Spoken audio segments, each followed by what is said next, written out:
Vote পরবর্তী সন্ত্রাস নিয়ে কড়া মন্তব্য করল হাইকোর্ট। আমরা চাই মঙ্গলবারের মধ্যে সব ঘরছাড়া ব্যক্তি বাড়ি ফিরুক।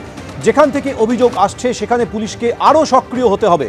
অশান্তি নিয়ে অনেক গুরুতর অভিযোগ এসেছে, আমরা বাস্তব চিত্র জানতে চাই। মন্তব্য হাইকোর্টের বিচারপতি হরিশ টন্ডনের ডিভিশন বেঞ্চের। আপনাদের আরও একবার জানাই, ভোট পরবর্তী সন্ত্রাস নিয়ে আদালতে মামলা হয়, সেই মামলার প্রেক্ষিতে আদালত আজ কড়া মন্তব্য করে বলেছে, আমরা চাই মঙ্গলবারের মধ্যে সব ঘরছাড়া ব্যক্তি বাড়ি ফিরুক। যেখান থেকে অভিযোগ আসছে সেখানে পুলিশকে আরও সক্রিয় হতে হবে। অশান্তি নিয়ে অনেক গুরুতর অভিযোগ এসেছে, আমরা বাস্তব চিত্র জানতে চাই।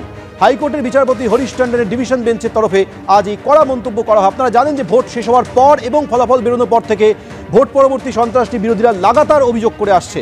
সেই অভিযোগ নিয়ে আদালতে মামলা হয়েছিল এবং সেই মামলার প্রেক্ষিতে এবার আদালত কড়া মন্তব্য করে জানিয়েছে যে আমরা চাই মঙ্গলবারের মধ্যে সমস্ত ঘরছাড়া ব্যক্তি যারা আছেন তারা বাড়ি ফিরে আসুন। যেখান থেকে অভিযোগ আসছে সেখানে পুলিশকে আরও সক্রিয় হতে হবে। অশান্তি নিয়ে অনেক গুরুতর অভিযোগ এসেছে, মন্তব্য করেছে আদালত। আদালত এরপর বলে, আমরা বাস্তব চিত্র জানতে চাই। বিচারপতি হরিশ টন্ডনের ডিভিশন বেঞ্চের তরফে আজ এই কড়া পর্যবেক্ষণে এই মন্তব্য করা হয়।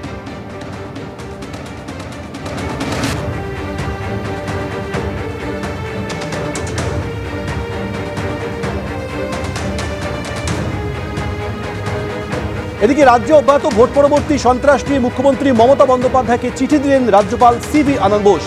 আইন শৃঙ্খলার অবনতির অভিযোগে চিঠি দিয়েছেন রাজ্যপাল বলে খবর সূত্রের। আইন শৃঙ্খলার অবনতি এবং পরিস্থিতি মোকাবিলায় ব্যবস্থা নেওয়া হোক, মুখ্যমন্ত্রীকে চিঠি সিভি আনন্দ বোসের খবর সূত্রের।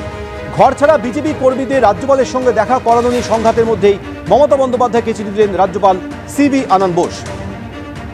আমাদের সঙ্গে এই মুহূর্তে রয়েছেন বিজেপি বিধায়ক শঙ্কর ঘোষ। শঙ্করবাবু, আজ কলকাতা হাইকোর্ট ভোট পরবর্তী সন্ত্রাস নিয়ে মন্তব্য করে বলেছেন যে মঙ্গলবারের মধ্যে সব ঘরছাড়া ব্যক্তি যেন বাড়ি ফিরে আসুক। যেখান থেকে অভিযোগ আসছে সেখানে পুলিশকে আরও সক্রিয় হতে হবে। আমরা জানতে চাই বাস্তব চিত্রটা কি। যখন আদালত আজকেই কড়া পর্যবেক্ষণ বলছে, এর পাশাপাশি রাজ্যপাল মুখ্যমন্ত্রীকে চিঠি দিয়ে বলছেন অবিলম্বে আইন শৃঙ্খলা পরিস্থিতি নিয়ন্ত্রণে আনুন। রাজ্যপালের চিঠি নিয়ে তো ব্যক্তিগতভাবে আমার কিছু বলার নেই, তবে একটা জিনিসই বলতে পারি, ওনার চিঠি আর তার যে ফলাফল সেটা কিন্তু আগের থেকেই আমরা জানি। অর্থাৎ ফুটো কলসিতে আপনি যদি জল ঢালেন তাহলে সেই জল তো আর কলসিতে থাকবে না। ফলে এই চিঠি দিয়ে মুখ্যমন্ত্রীকে কোনো লাভ হবে বলে অন্তত আমি ব্যক্তিগতভাবে মনে করি না। কারণ এই সন্ত্রাসের উৎস এবং এই সন্ত্রাসকে লালিত পালিত করে যিনি ক্ষমতায় থাকতে চেয়েছেন তিনি হচ্ছেন তৃণমূলের নেত্রী তথা রাজ্যের মুখ্যমন্ত্রী। ফলে রাজ্যপালের চিঠির কার্যকারিতা আমি জানি না কতখানি আছে। দ্বিতীয়ত হচ্ছে কোর্টের পর্যবেক্ষণ, ঘরছাড়াদের বা আক্রান্তদের বাড়ি ফেরা।